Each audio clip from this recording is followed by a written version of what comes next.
Baik, bismillahirrahmanirrahim. Assalamualaikum warahmatullahi wabarakatuh. Alhamdulillah, salatu wassalamu ala rasulillah, Sayyidina Muhammad ibn Abdullah. Rekan-rekan sekalian yang saya hormati, puji syukur kehadirat Allah pada kesempatan siang hari ini kita kembali bertemu ya. Jadi anak dalam kesempatan ini Ya. Ada yang kuliah juga ya? Ada yang kuliahnya paralel? Rizky.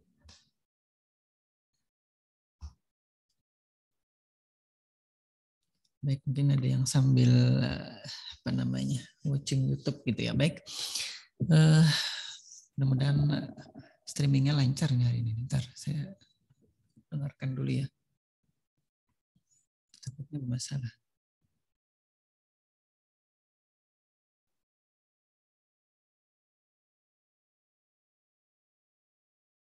Kan suaranya hilang.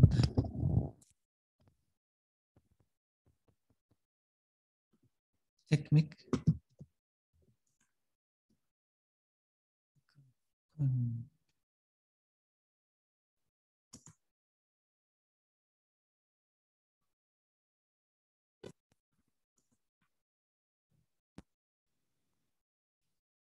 Cek mikrofon.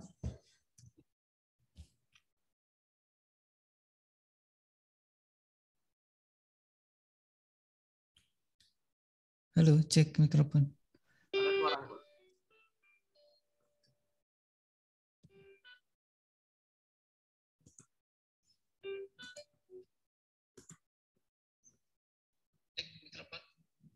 Oke. Nah, suara saya terdengar ya sudah ya?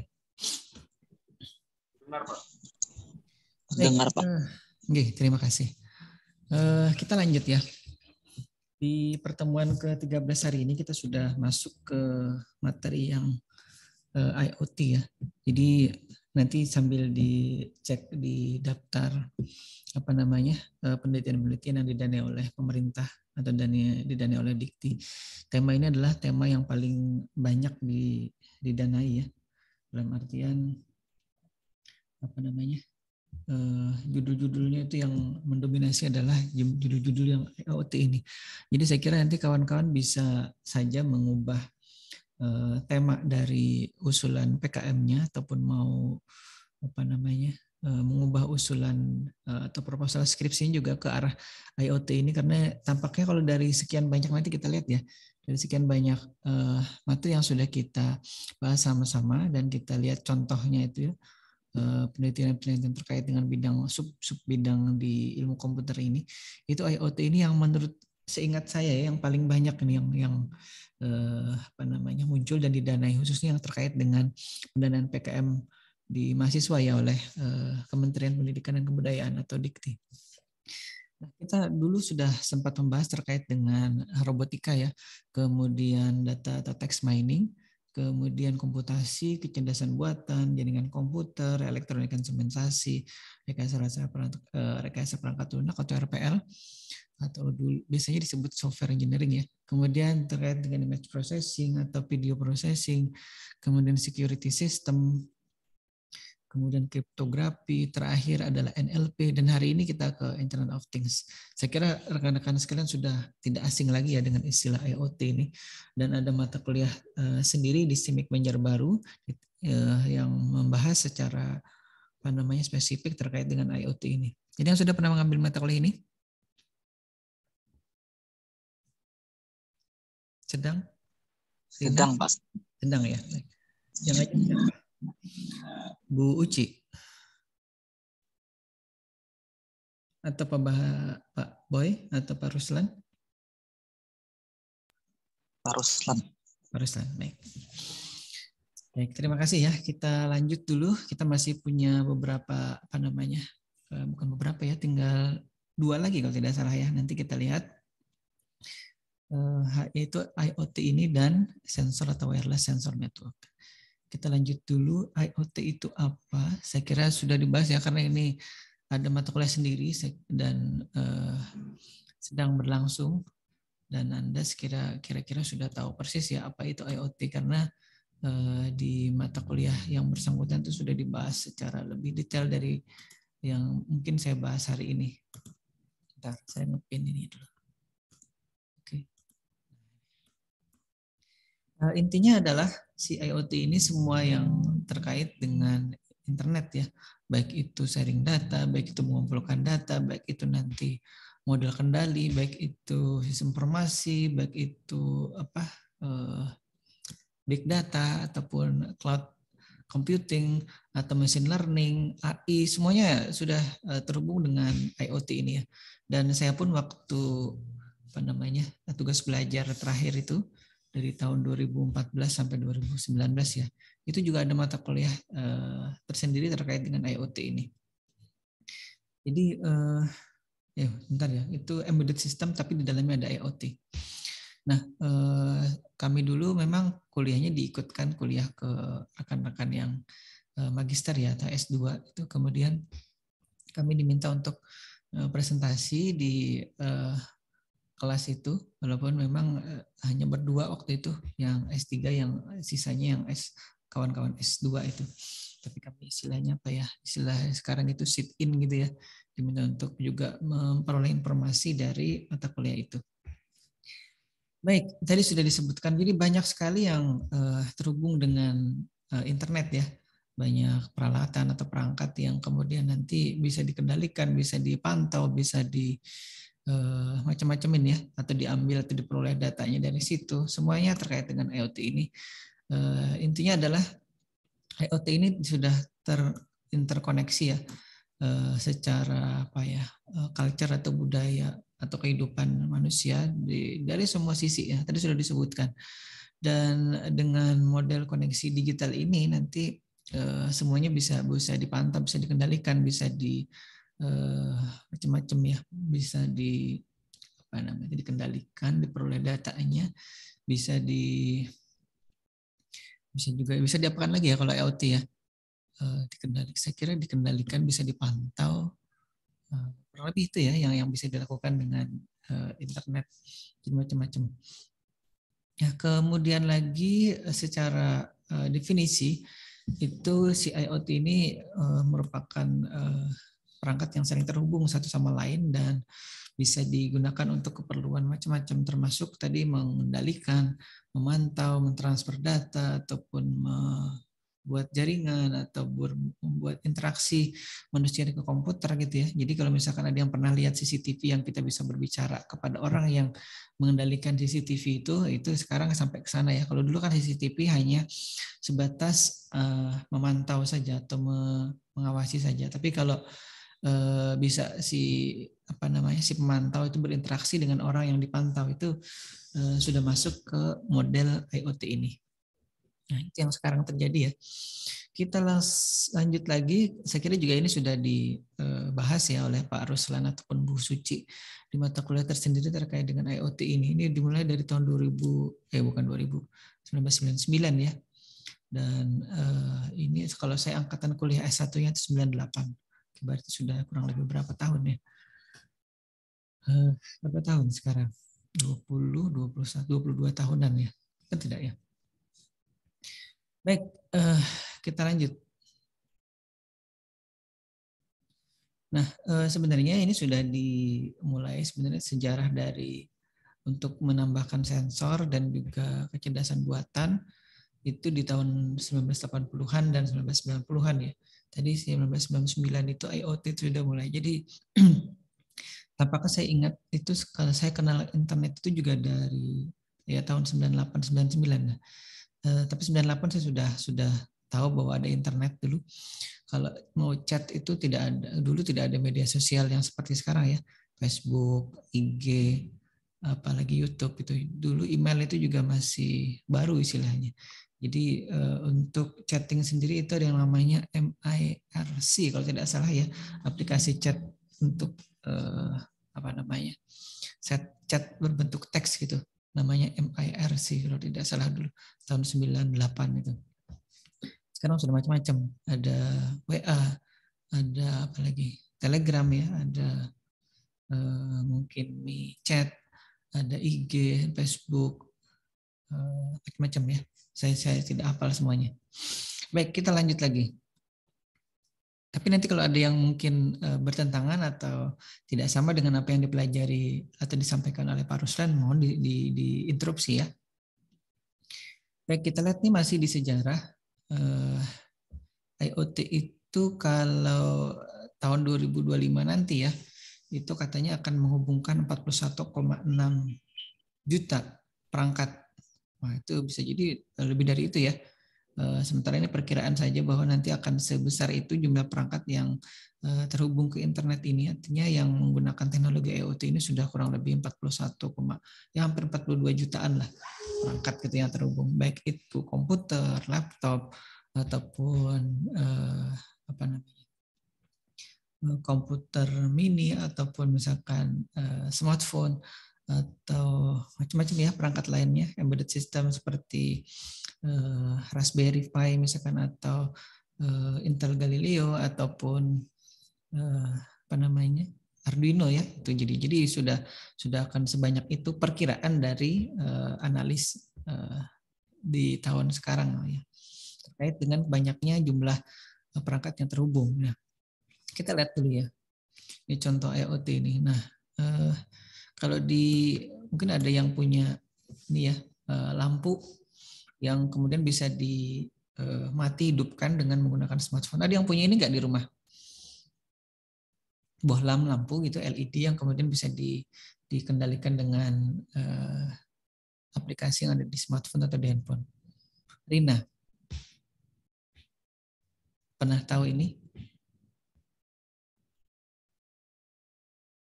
Rin? Ya, Pak. Sudah sarapan belum, Rin?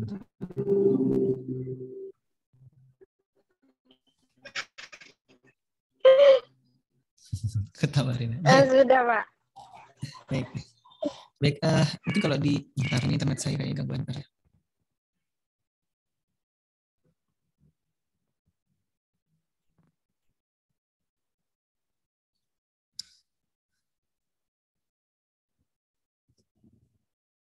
Sebentar ya, mohon maaf nih gangguan di internet saya kayaknya.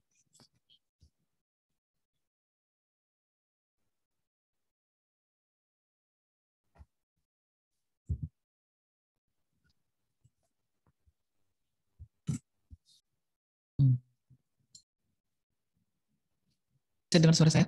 Dengar, Pak.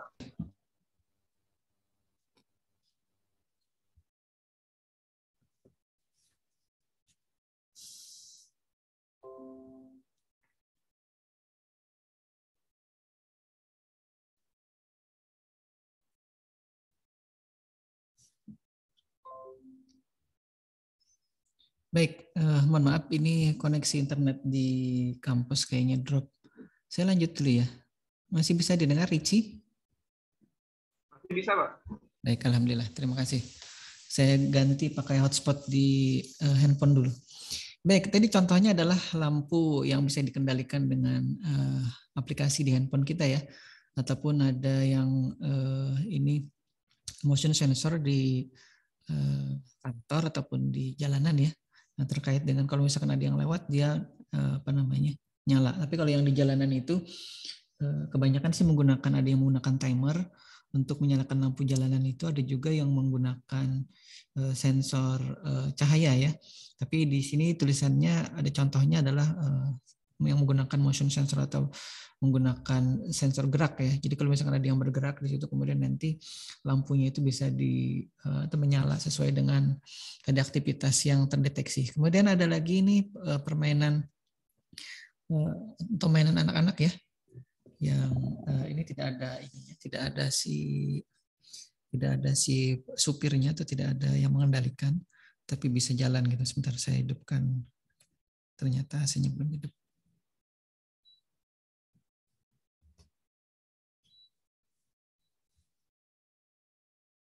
Baik, sudah saya hidupkan. Baik, kita lanjut dulu ya. Ini contohnya nih, kan waktu kita terbatas nih. Kita lanjut lagi. Ini apa namanya, ini ada jet engine ya, atau mesin pesawat jet yang dipasangi banyak sensor, kemudian nanti dia bisa mengirimkan dan mengumpulkan data-datanya itu, dan kemudian oleh si pesawatnya atau mesin ataupun sistem komputer yang ada di pesawat itu bisa memperkirakan ini sedang normalkah mesin pesawat ini berjalan ataupun ada gangguan segala macam ya, entah mungkin ada turbinnya yang bermasalah atau bagaimana, itu biasanya deteksi dengan adanya si sensor yang dipasang di mesin pesawat ini. Kemudian ini terkait dengan smart city ya. Di ruangan saya ini, di studio ini juga sebenarnya ada satu itu maket rumah yang bisa dikendalikan, yang mungkin bisa jadi salah satu project smart city.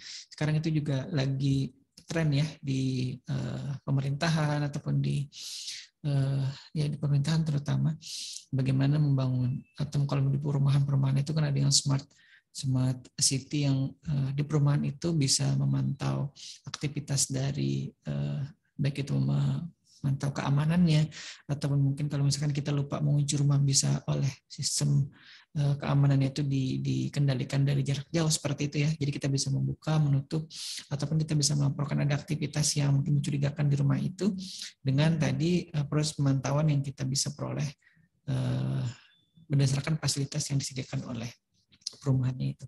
Mungkin pernah lihat ya di TV atau di YouTube. Nah, kita lanjut dulu ke contoh penelitian karena ini adalah tren penelitian, maka yang kita akan lihat itu adalah penelitian yang ada di luar sana ya, apakah sudah atau seberapa tren gitu ya, maksudnya. Bentar.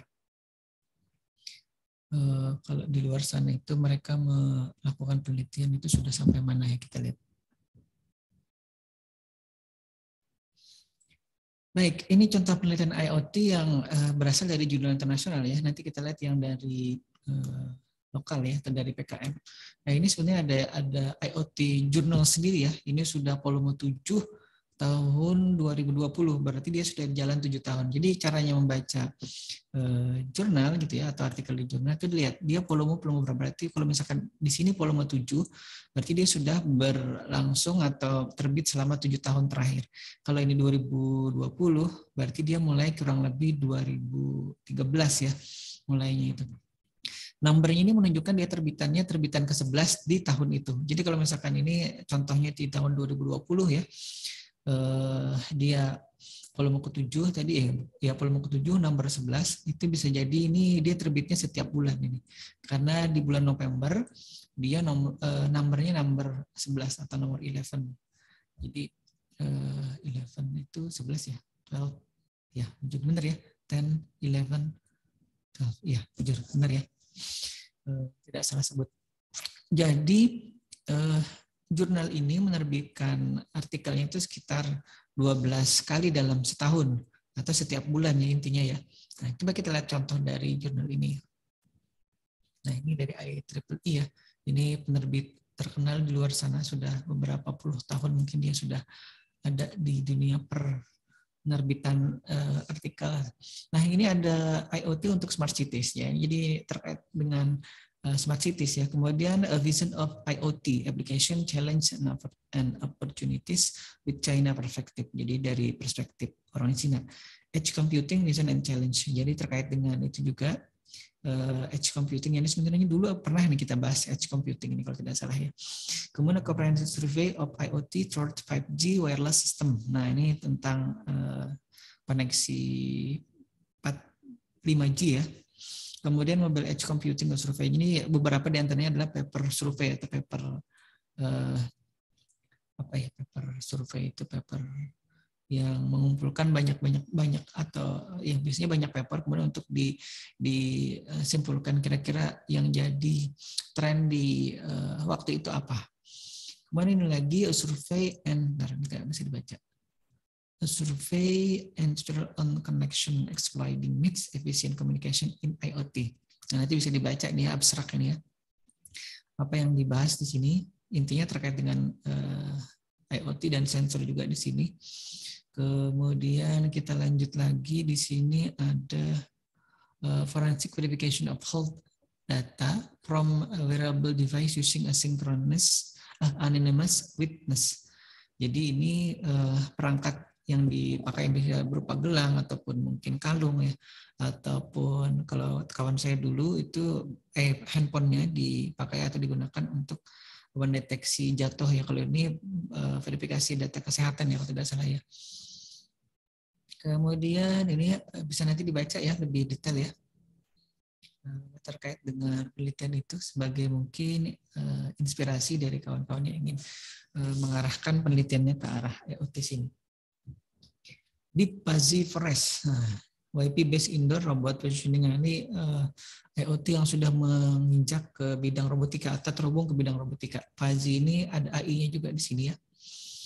Kemudian PP Securing Spectrum Allocation for IoT. Nah ini seperti apa? Ini bisa dibaca nanti ya terkait dengan penelitian itu. Nanti saya share aja ininya.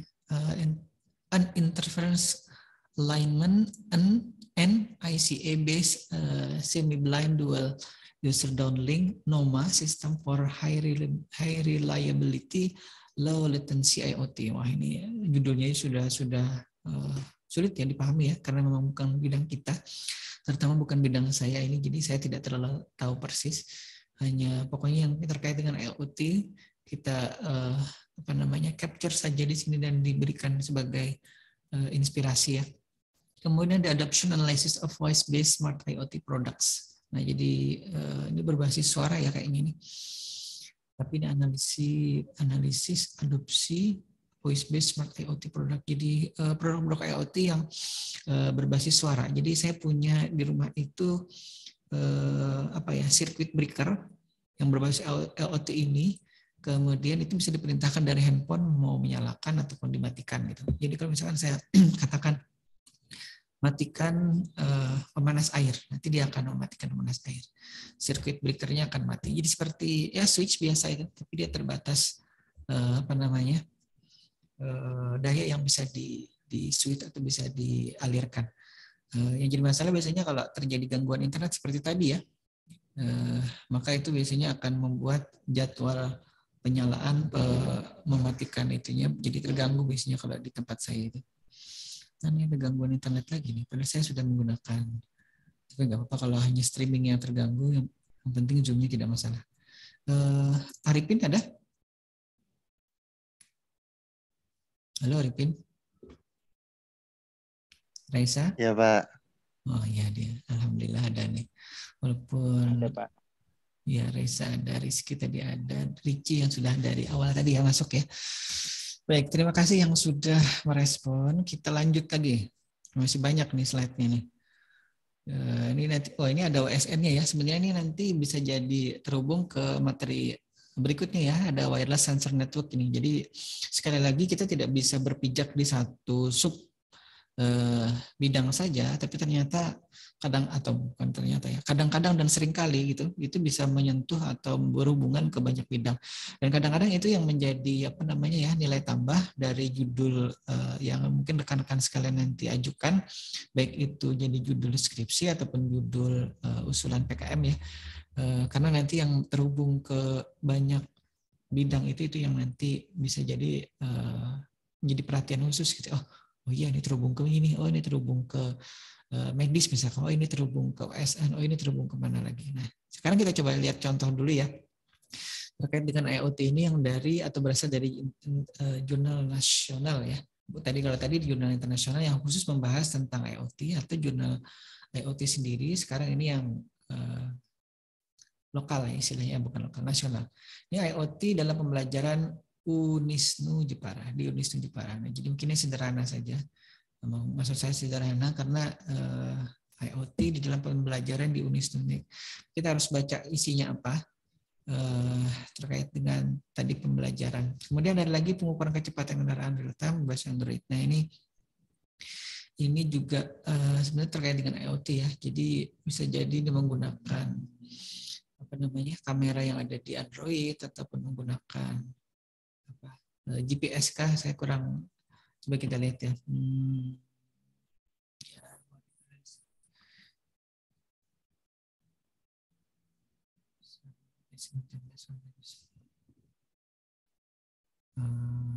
Ya bisa jadi ini menggunakan ya.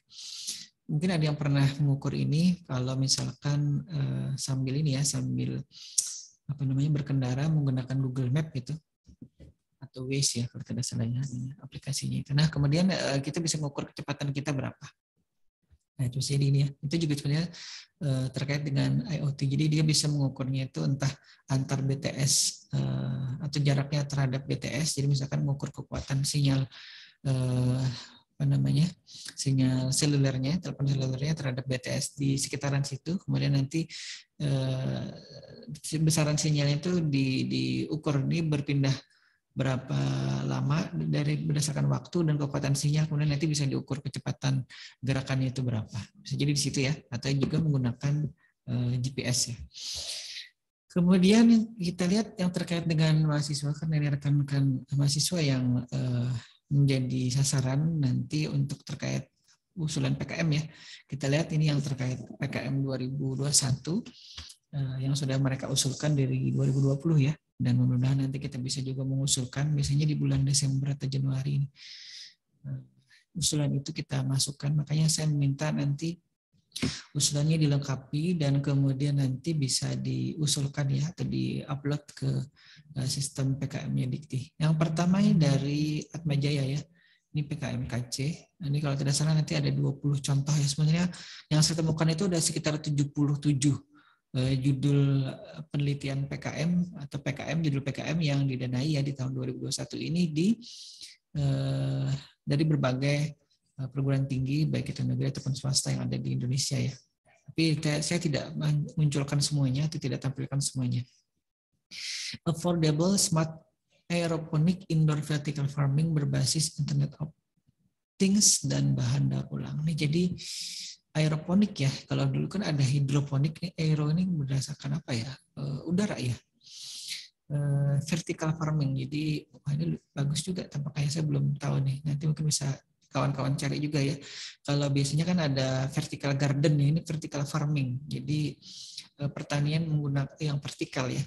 Kalau di di Jepang itu juga kayaknya ini banyak digunakan atau terinspirasi dari sana. IoT ini bisa jadi untuk memantau, karena kalau misalkan dia tinggi itu sampai beberapa belas meter gitu ya, misalkan ini pertanian yang terpadu dalam tinggi sekian meter itu kan perlu, kalau tinggi kita harus naik tangga memantaunya itu agak-agak ini juga berbahaya juga. Kalau misalkan kita bisa pantau dari bawah saja menggunakan teknologi IoT ini itu akan lebih baik ya.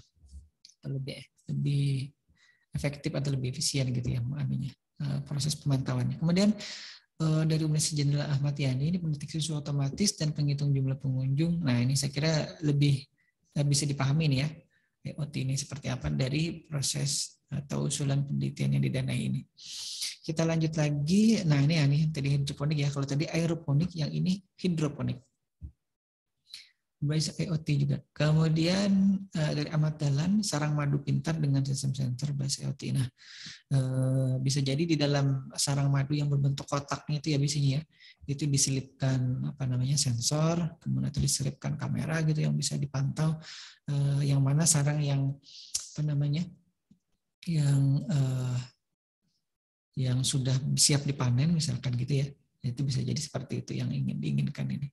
Atau yang dimaksud pintar itu dia bisa menginformasikan ke ininya ya, ke petaninya atau ya yang membuat sarang madu ini, peternak apa petani ya namanya ya, peternak lebah gitu ya.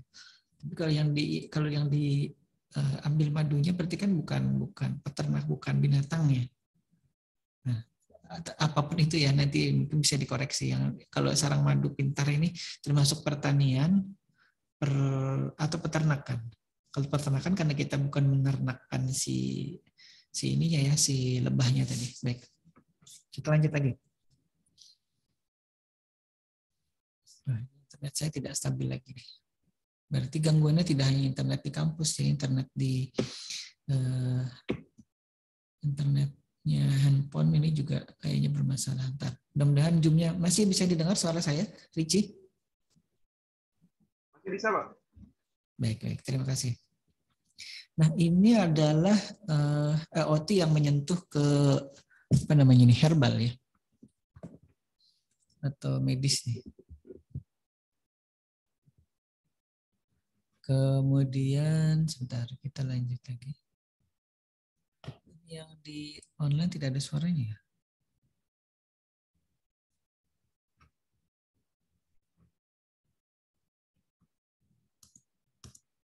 Cek mic. Atau saya stop dulu aja ya ini. Yang streamingnya saya stop dulu, mohon maaf, nanti saya lanjut lagi upload dengan rekaman anunya aja, rekaman Zoom-nya aja. Yang streaming saya stop dulu. Baik, sebentar. Nah, streamingnya saya stop dulu. Ya ini karena memang tidak bisa diduga ya gangguan. Nah ini dia tadi yang saya katakan, kalau menggunakan atau tergantung di IoT ini bisa jadi tidak bisa apa namanya, tidak bisa mulus gitu ya kalau kita hanya mengandalkan, apalagi hanya satu koneksi atau satu ISP, satu internet service provider ya. Jadi kalau misalkan kita mau mengandalkan IoT ini sebetulnya kita harus punya beberapa atau paling tidak dua gitu ya. Satu cadangan, satu yang utama. Nah itu kalau misalkan nanti rekan-rekan yang mengajukan penelitian terkait dengan IoT ini bisa jadi harus itu nantinya. Atau sistemnya itu memang harus dikoneksikan ke internet, maka harus koneksi internet harus bisa dipastikan ada cadangannya gitu. Baik, ini kalau yang sekarang saya lakukan tadi kan pembelajaran dengan IoT ya tadi, melakukan kuliah daring seperti ini, kemudian di live streaming kan gitu kan. Nah itu sudah juga terkait dengan IoT. Terus kita lagi smart terracotta pot berbasis internet optik yang terintegrasi dengan smartphone. Ini apa namanya, ini tanaman hias ya. Biasanya tanaman hias, tanaman hias di rumah itu kadang-kadang karena mungkin saking sibuknya itu menyiramnya juga bisa jadi lupa gitu. Jadi apa namanya, IoT ini mungkin jadi salah satu karena bisa kita lakukan penjadwalan ya. Jadi misalkan akan dinyalakan keran airnya itu selama 5 detik misalkan untuk menyiram airnya itu, dan itu dijadwal. Nanti nyiramnya dari pagi, kemudian nanti siang, kemudian nanti sore gitu ya. Malam mungkin tidak. Kalau misalkan mau juga malam dijadwal disiram juga silahkan gitu ya. Kita lanjut lagi prototipe IoT keranjang pintar. Nah ini dia nih. Ini luar biasa ya kalau misalkan ini bisa diterapkan ini. Jadi nanti kalau kita belanja itu di dalam keranjang itu sudah ada barcode apa namanya, scannernya. Jadi masukkan situ, nanti dia terhubung ke kasir. Pada saat di kasir itu sudah tidak perlu lagi menghitung satu-satu karena pada saat si usernya itu masukkan ke keranjang belanja itu sudah ter-scan gitu ya. Tapi kalau misalkan scannernya bermasalah, nah itu ada permasalahan lagi ya. Nah itu yang rekan-rekan sekarang itu bisa analisis, kemudian nanti bisa cari tahu ya. Kalau misalkan keranjang belanja pintar ini dilengkapi dengan barcode, kalau misalkan sebuah produk atau barang itu dilempar begitu saja gitu ya, atau dimasukkan begitu saja tanpa harus diarahkan barcode-nya ke scannernya, itu bisa tidak gitu. Nah, saya kira itu jadi masalah ya, karena kalau misalkan si usernya harus atau diminta untuk menyekan satu-satu, bisa jadi tidak ini juga ya, tidak efektif juga. Karena ada juga orang yang tidak mau gitu repot. Pokoknya dia belanja, nanti biar si kasir yang nyekan gitu. Kalau misalkan diminta untuk menyekan itu tidak semua orang mungkin mau ya. Nah, kalau misalkan bisa dideteksi secara otomatis ya harusnya bisa lebih baik gitu ya. Baik. Kita lanjut lagi. Ini greenhouse ya. Nah, ini saya kira sudah termasuk di dalam, kalau tadi ya pertanian atau peternakan atau tadi ya farming, ya vertical farming tadi berarti pertanian juga. Ini greenhouse juga masuk ke dalam pertanian. Nah ini di sini ada microcontrollernya juga, ada Raspberry Pi-nya juga, ada sistem cerdasnya juga, ada logika pasti di sini ya, ada IoT-nya juga di sini. Banyak ya, banyak sub bidang yang terkait di sini. Ada pertaniannya juga. Baik, kita lanjut lagi. Sampai di sini dulu. Ada yang mau ditanyakan atau dikoreksi?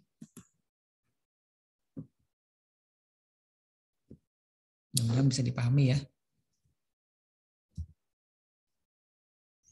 Baik, kita lanjut lagi. Ini yang berikutnya tadi pengangkut sampah cerdas. Nah, ini dia Narrowband Internet of Things berbasis NB. Nah, berarti ini ada IoT yang baru ya.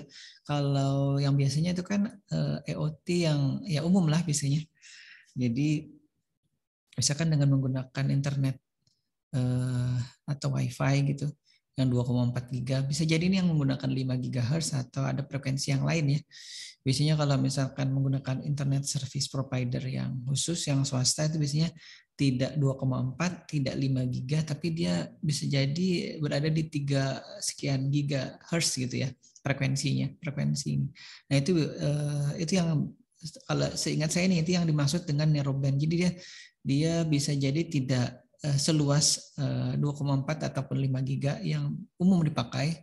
Jadi dia khusus, karena itulah biasanya itu lebih relatif lebih aman gitu ya kalau menggunakan NB ini. Kalau misalkan saya salah nih tolong dikoreksi ya.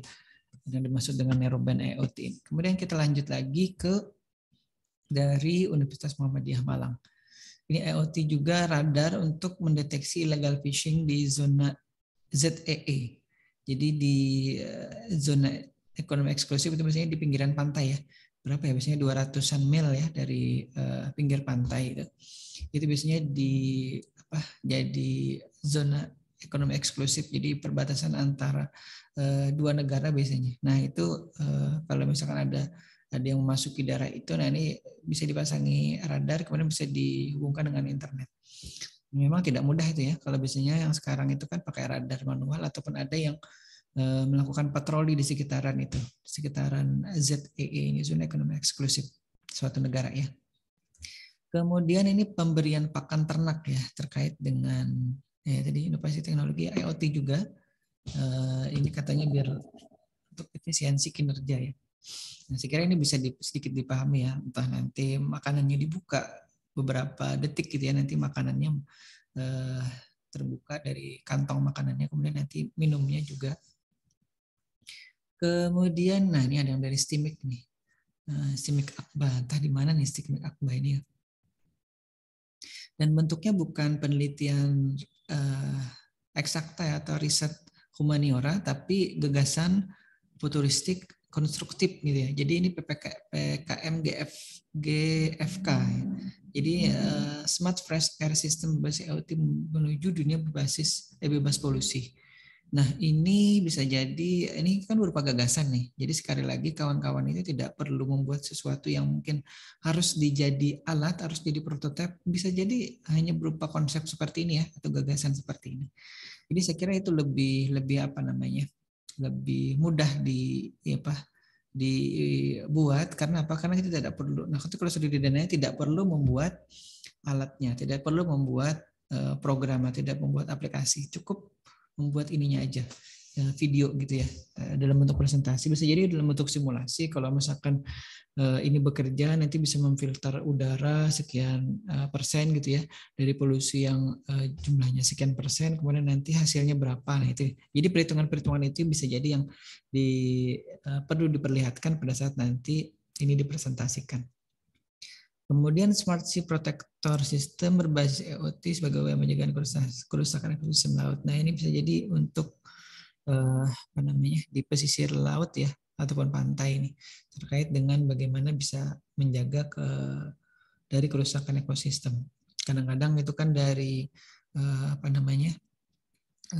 pengunjung ataupun nelayan sendiri yang membuang sampah, atau masyarakat sekitar yang membuang sampah, terutama sampah plastik ya, itu ke laut, itu yang kadang-kadang membuat kerusakan, entah itu terumbu karang ataupun ikan-ikan tidak berkurang karena tercemar tadi, atau bahkan barang cairan-cairan kimia itu yang dibuang sembarangan juga tanpa melalui proses netralisasi ataupun proses pengolahan limbah yang baik gitu ya. Kemudian kita lanjut lagi. Berarti ada dua tadi ya, Stimik Akeba. Oh iya, ada dua nih. Stimik Akeba. Saya berangan-angan ada Stimik Banjar Baru nanti muncul juga di situ ya. Kemudian sistem penyiraman tanaman, ya saya kira juga ini seperti tadi ya, ada tadi tanaman hias juga. Ini tanaman hias sunflower ya, maksudnya ini bunga matahari. Nah, oh ya, ini toko tanaman hias, bukan bunganya ya. Jadi kalau toko tanaman hias biasanya kan banyak tanaman hias yang dijual di situ. Ada yang harganya sampai belasan juta ataupun puluhan juta gitu ya. Nah, itu bisa jadi kalau misalkan tidak dirawat dengan baik nanti bisa jadi rugi ya si penjualnya. Baik, kita lanjut lagi.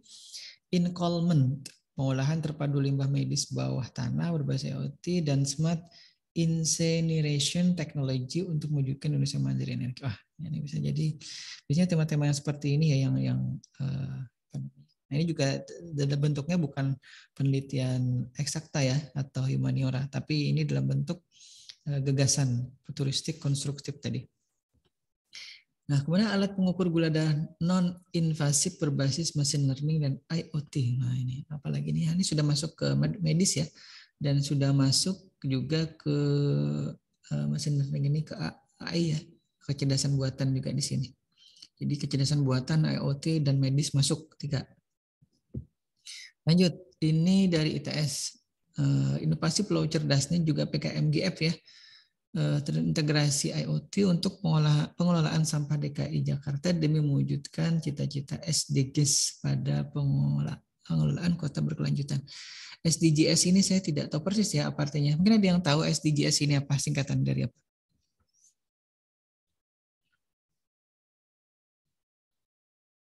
Arifin. Tahu tidak SDGs itu apa? kurang tahu, Pak. Siapa tahu ada yang apa namanya ngecekkan di internetnya itu di Google SDGs itu apa. Terkait dengan ini ya pengelolaan perkotaan, nanti dicari ya biar tahu. Ini saya tidak tahu nih. Jadi kalau saya tidak tahu saya bilang atau saya katakan tidak tahu. Baik, terus lanjut lagi ke konsep futuristik penanganan cepat tanggap kebakaran hutan. Nah ini juga sama ya. Sebangau ini di mana ya? Sebangau ini jangan-jangan tempatnya Arifin. Sebangau kan ya? Atau Sebangau ada kayak tempat ulun. Ya ada kan di mana ya? Kayak persawitan gitu, Pak. Bisa jadi nih ya. Ini kan hutan taman nasional, tapi kalau tadi sawit, ada tidak situ hutan taman nasional? Hutan taman nasional. Yang belum ditanami sawit, maksudnya kalau tanami sawit itu yang kan kayak lahan terbuka gitu ya, Pak. Ya, yang kayak bebas dari yang yang tidak ada pertaniannya, tidak ada perkebunannya di situ. Pokoknya hutannya hutan alami lah istilahnya ya. Bisa jadi ada ya di situ ya, ada ya Rifinnya. Baik, kita lanjut lagi. Masih terdengar suara saya di situ? Masih, Pak. Baik, kita lanjut. Nah, ini tadi terkait dengan pencegahan kebakaran hutan di Taman Nasional Sebangau ya. Itu rancangan saja saya kira ya, karena itu PKM GFK ya, bukan PKM KC, bukan PKM-T ya, atau PKMP atau PKM penelitian sosial humaniora. Nah, kemudian ini juga masih sama PKM GFK ini, sistem penggunaan air pupuk berbasis IoT sebagai upaya melestarikan ekosistem daratan dan mengurangi degradasi lingkungan. Ini sama ya, kurang lebih seperti itu. Ini usulan ya intinya. Nah, kalau ini pengembangan teknologi pertanian hidroponik, penggunaan sistem combine dengan pengontrol penyinaran dan tirai pelindung berbasis IoT ya.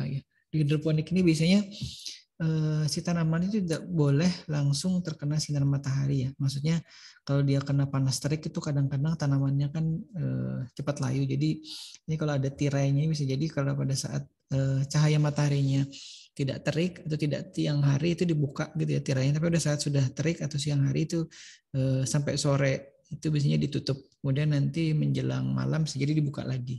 Seperti itu ya. Kalau saya dulu itu tidak ada buka tutupnya, hanya saja saya memang tidak meletakkannya di panas matahari langsung, jadi ada atapnya di atasnya. Waktu saya di Jogja dulu pernah juga membuat ini tanaman sayur-sayuran ya dengan teknologi hidroponik ini, tapi tidak menggunakan IoT, manual saja. Ada pipa paralon gitu, nanti ada tanamannya, ada rock wool-nya, ada air yang dialirkan dengan pompa akuarium seperti itu.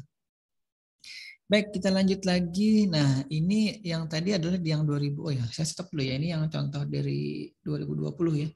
Intinya sebenarnya banyak sekali contoh-contoh IoT ini di apa namanya usulan PKM yang didanai di tahun 2021 ini, saya kira rekan-rekan sekalian harusnya setelah membaca itu bisa terinspirasi, oh iya ya, ternyata EOT ini yang jadi tren. Jadi kesimpulan saya selama 1 semester ini ya, di mata kuliah TPIK ini, itu yang paling banyak atau yang paling ngetren istilahnya ya, istilah kita sekarang, penelitian-penelitian itu adalah yang terkait dengan EOT ini.